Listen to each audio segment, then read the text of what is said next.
پیسہ لگائیں تو یہ کرتے ہیں سب کچھ. آپ دیکھیں کئی دیوبندی مولانا ہیں جو کہتے ہیں جی بریلوی مشرک ہیں, ان کے پیچھے ان کی تو اپنی نماز نہیں ہو رہی, ہماری ان کے پیچھے کیسے ہوگی. جب رمضان نشیات میں ان کو بلایا جاتا ہے وہ بریلویوں کے پیچھے, انہی بریلوی مولویوں کے پیچھے نماز پڑھ رہے ہوتے ہیں. پیسہ لگا دینا آپ تو سب کے پیچھے نماز ہو جاتی ہے. اسی لیے میں کہتا ہوں نا کہ کوئی بندہ رفع الیدین کا دشمن ہو, آپ اس کے کان میں کہیں گے سعودیہ سے ویزا ہے, پاکستانی 1.5 لاکھ روپے تنخواہ ہے, لیکن آپ کو پتہ ہے وہ سعودیہ والے رفع الیدین کرتے ہیں, آپ کو رفع الیدین کرنا پڑے گا. وہ کہیں گے ہاں جی کیوں نہیں, یہ بھی ثابت ہے.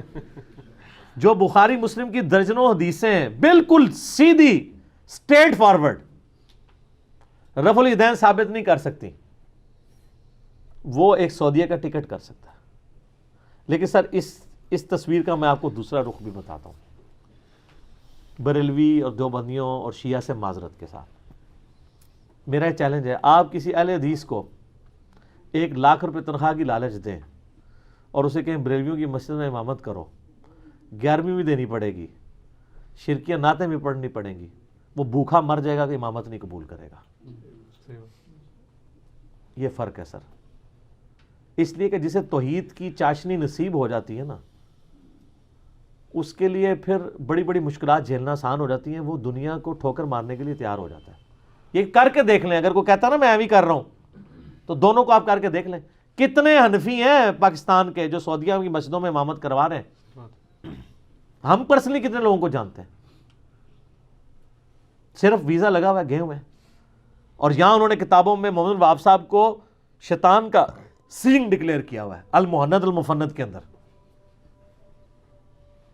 کیونکہ در مختار میں ہو گیا ہوا ہے, رد المختار میں, فتاوی شامی میں.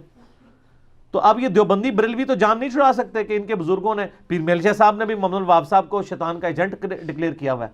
آج یہ لوگ کس منہ سے جا کے تو سعودیہ والوں کو کے پیچھے نماز پڑھتے ہیں اور ان سے چندے لیتے ہیں.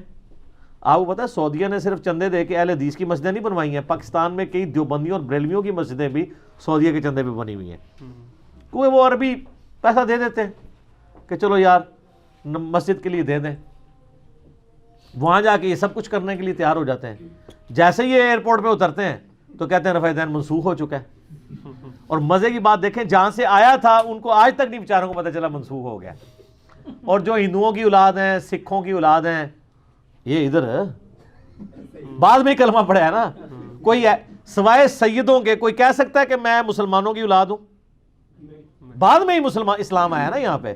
ہاں عرب کے لوگ کہہ سکتے ہیں کہ صحابہ کی اولاد ہیں, یا سید جو ہیں وہ کہہ سکتے ہیں کہ ہم یعنی ہمارے پرکھوں میں کوئی بھی کافر نہیں ہے, اور تو کوئی دعویٰ نہیں کر سکتا. ہندوؤں کی اولادیں, ایک غریب اتو بدتمیز ہندوؤں کی اولاداں کہتی ہیں رفع الیدین منسوخ ہو گیا.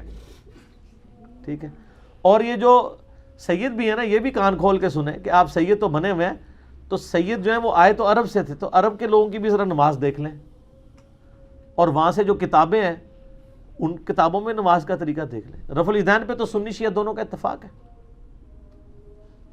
ٹھیک ہو گیا.